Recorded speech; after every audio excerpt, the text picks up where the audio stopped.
Assalamualaikum warahmatullahi wabarakatuh. Perkenalkan, nama saya Karisma Fikridianingrum, mahasiswa Pendidikan Bahasa dan Sastra Indonesia semester 7 Universitas PGRI Madiun.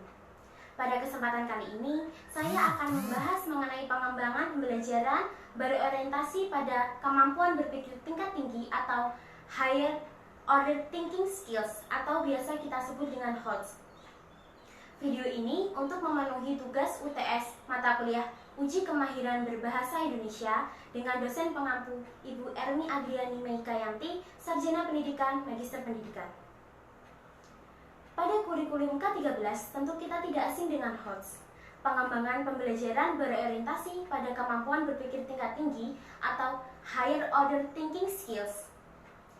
Pembelajaran HOTS bertujuan untuk mendorong peserta didik agar mampu berpikir kritis, kreatif, inovatif, serta mampu menyelesaikan masalah yang mereka hadapi. Oleh karena itu, pada kurikulum ke-13, peserta didik diharapkan dapat mencapai tingkat mencipta atau mengkreasi. Hal ini menuntut guru untuk menyusun strategi untuk media pembelajaran yang mendukung proses tercapainya tujuan tersebut. Pemerintah Indonesia, khususnya yang berkecimpung dalam dunia pendidikan, mengeluarkan kebijakan mengenai bagaimana cara guru agar mampu mengembangkan pembelajaran berdasarkan HOTS sehingga peserta didik juga mampu berpikir HOTS. Saya akan menjelaskan mengenai alur langkah yang perlu dipahami untuk mengembangkan HOTS yang diturunkan dari kompetensi dasar sesuai dengan Permendikbud nomor 24 tahun 2016. Kompetensi dasar sesuai dengan Permendikbud nomor 24 tahun 2016 sudah jelas menjabarkan mengenai pasangan kompetensi dasar pengetahuan dan keterampilan. Kompetensi dasar sesuai dengan Permendikbud nomor 24 tahun 2016 telah menjabarkan pasangan kompetensi dasar yaitu pengetahuan dan keterampilan. Selain kompetensi dasar 1 religius dan kompetensi dasar 2 sosial.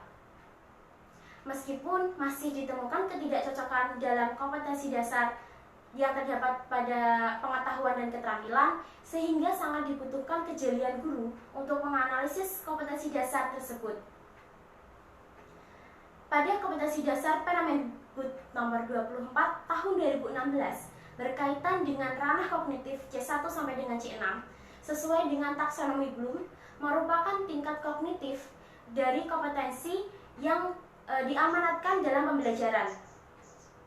Ranah kognitif C1 sampai C6 meliputi C1 mengingat, C2 memahami, C3 mengaplikasikan, C4 analisis, C5 C5 evaluasi, C6 membuat atau mencipta. Selanjutnya, kompetensi dasar pada ranah kognitif menentukan proses berpikir.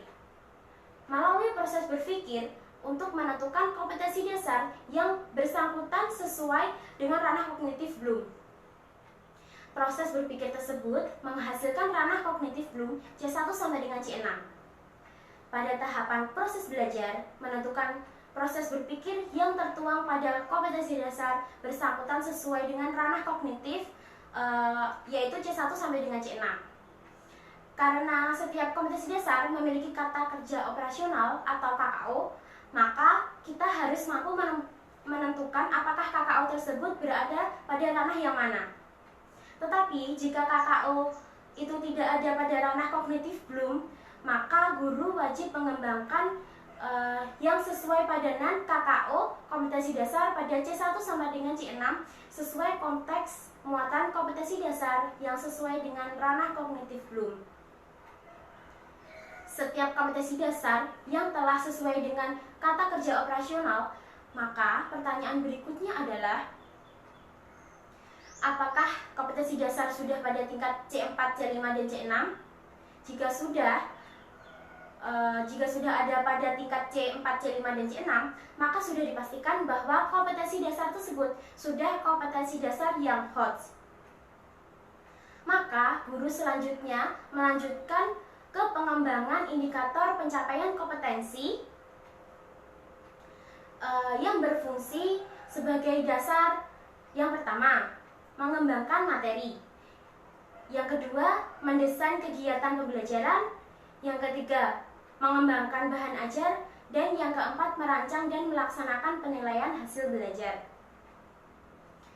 Tetapi, lain halnya jika kata kerja operasional kompetensi dasar berada pada C1, C2, dan C3, ada dua hal yang perlu diperhatikan oleh guru. Yang pertama, apakah kompetensi dasar tersebut ada lanjutannya yang menjadi prasyarat kompetensi dasar selanjutnya? Yang kedua, apakah kompetensi dasar tersebut berdiri sendiri?